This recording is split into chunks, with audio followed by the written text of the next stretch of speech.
Welcome to Mishna study Masechet Eruvin Perek Yod Mishnah Gimel. Over here in this Mishnah, I'm going to discuss if a person's reading from a scroll, right? Now, if you know, scroll when you read it, a lot of times the other end of the scroll could just roll out. It's not like a regular book, so that end of the scroll could roll. The parchment could really spill out of your hands. You could be holding one end, but the other end could totally roll out far away. Now, what if the scroll rolls out? Right, one end of the scroll rolls out while you're holding the other side, rolls out into the Shut Rabim. Are you allowed to roll it back? So that's going to be the discussion now in Mishnah.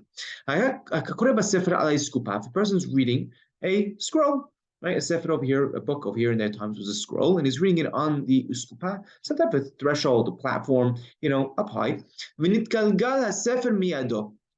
scroll rolled from his hands, right? One end rolled from his hands. He could roll it back up.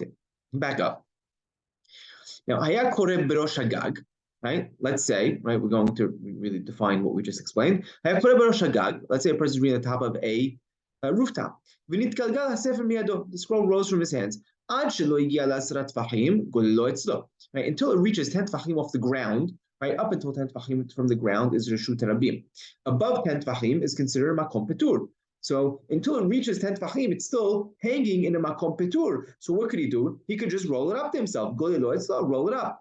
Once it reaches 10 tfachim close to the ground, he needs to go ahead and place it upside down, right, respectfully, and leave it there, meaning he can't roll it back up. Now, what are we talking about where he needs to flip it over respectfully, you can't roll it back up? We're talking about it in a place where it actually rested on something, right? So we're talking in a place where the wall is on a slant.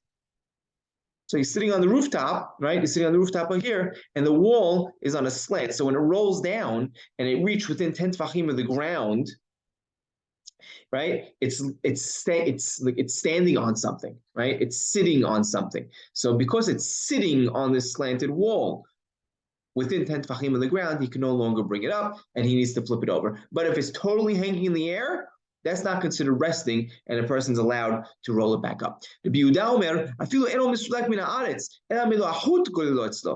says, forget about 10 tfachim. If it's even a thread off the ground, a drop off the ground, any amount, you could go ahead and roll it back up towards yourself. Rabbi Shimon Omer, even if it reached the ground and it's resting on the ground, you're allowed to roll it back up. Because over here, at most, it's a drabanan. Right? What's the issue over here? Is we're talking about it's an isur drabanan because he's still holding one side. He didn't fully place the item in the Reshut Rabim. So it's because it's Isur D'Rabbanan, and we're talking about Kitvei HaKodesh, right? It's talking about a scroll, right, from Tanakh, right? They used to have the books of Tanakh in scrolls. Over here, it's because it's Kitvei HaKodesh, you're allowed to go ahead and roll it up because it's only an Isur D'Rabbanan, and for this Isur D'Rabbanan, it's not going to override the sanctity of Kitvei HaKodesh. Halacha is like we mentioned Tanakh, it's not like Rabbi Shimon.